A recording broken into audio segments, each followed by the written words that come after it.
அஸ்ஸலாமு அலைக்கும் வரஹ்மத்துல்லாஹி பரகாத்துஹு. பிஸ்மில்லாஹிர் ரஹ்மானிர் ரஹீம்.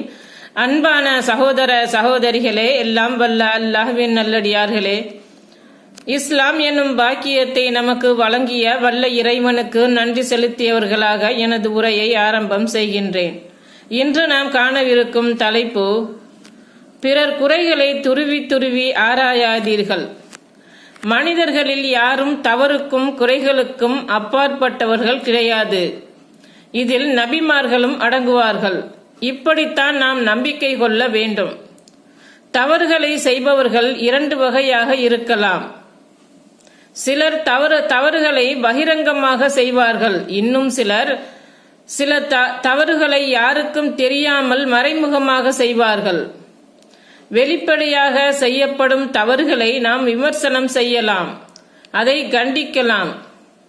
அதை